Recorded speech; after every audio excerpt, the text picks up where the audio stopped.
Okay, thank you. In your experience, is Islam innately misogynistic? The answer to that, unfortunately, is a clear-cut yes. Okay. Islam is misogynistic in its approach to women. I know that by saying this, I offend a lot of people. I know that people's feelings get hurt, the feelings of Muslims. I know that that is the case. But setting feelings aside and just looking objectively at what it is that Islam says about women and where it positions us, the answer is yes, it is misogynistic. And I'll give you a few examples. That would be good. Yeah. And I think the best example, because it's so factual, is the law, Sharia law, Islamic law. Islamic law declares that a woman has to have a male guardian at all times. That's not required of males. In Sharia law, a man is permitted to have 4 wives. She's not permitted to have 4 husbands. In Islamic law, in Sharia law, a woman's testimony in court is worth half of that of a man. It's not the other way around. A sister inherits half of what her brother inherits. Wow. And this goes on and on. And I think because these basic tenets of law, Sharia law, when they're implemented and where they're implemented, you see a huge difference between the way men and women are treated, girls and boys are treated. And I would say that is misogyny. And because I'm not that familiar with Islam, is Sharia law something that's in the Quran directly? Sharia law is derived from the Quran and from the teachings of the Prophet Mohammed. The Prophet Mohammed is the founder of Islam, and his legacy is a body of law and norms that are implemented where there is a theocracy like Saudi Arabia or Iran or any of the other societies that try to establish legal systems that are based on Islam.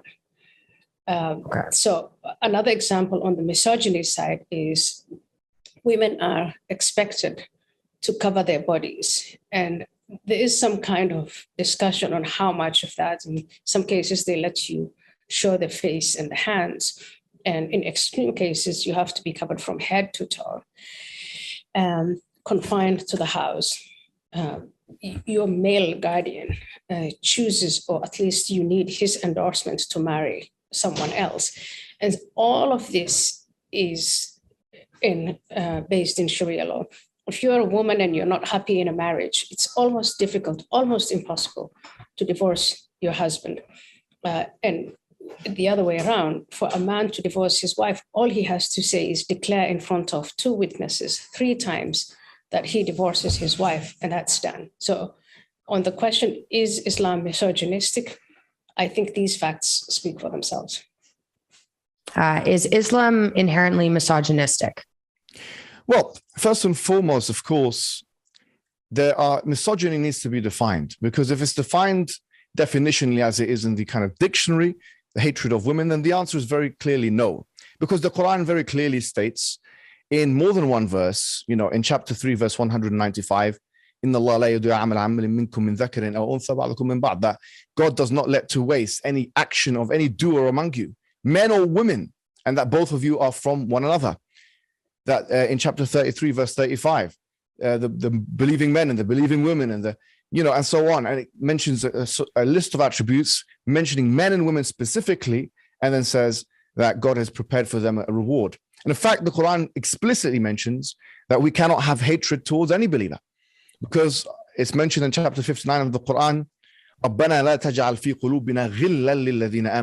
God, do not put any hatred to the believers in our hearts. And that, of course, includes women as well. So from that perspective, it's impossible to postulate. It is impossible to postulate that Islam is misogynistic from that definitional perspective. But what we will say is, of course, misogyny is a label that is used haphazardly and arbitrarily between people in the West in discourses to mean different things. So, of course, neoconservatives or people that are more right-wing or alt-right are accuse themselves of being misogynistic by third-wave feminists and so on.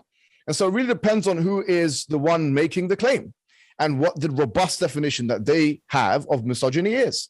And sometimes that can be ideologically kind of inspired. In the case of third-wave feminists, I would say it certainly is. That's why, unfortunately, even your father has been accused of misogyny. I mean, people in the West, credible intellectuals and academics have been accused of misogyny just because they believe in a traditional traditional values of family system, a complementarian family system. And for this reason, they're accused of misogyny. So, but one has to say this, and I think this is very important, Michaela, that we believe that there is an equality of value between men and women. We do believe that there is an equality of value between men and women. The Prophet himself, Muhammad, he said, إِنَّمَا النِّسَاءُ شِقَائِقُ الرِّجَالِ, that certainly men are equal to women in front of the law. That is the general rule. That is a statement of the Prophet Muhammad. However, we do believe in exceptions, and we don't believe that equality of value means identicality in roles. And so, of course, people that are detractors from the other side, like the academic charlatan Ayaan who actually means refugee in the Somali language, of course, an ironic reminder to herself, she would say that Islam is misogynistic because of practices such as polygyny, which means that a man can marry more than one wife. And that is a practice that Muslims believe in. Or practices such as that Muslim men can marry Christian and Jewish women. And of course, that is something that Muslim women cannot do in Islam as well.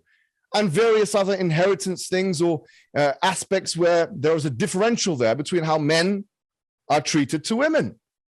But we will say that equality of value does not mean identicality in roles. Let me say that one more time. Equality of value, we believe, does not mean identicality in roles.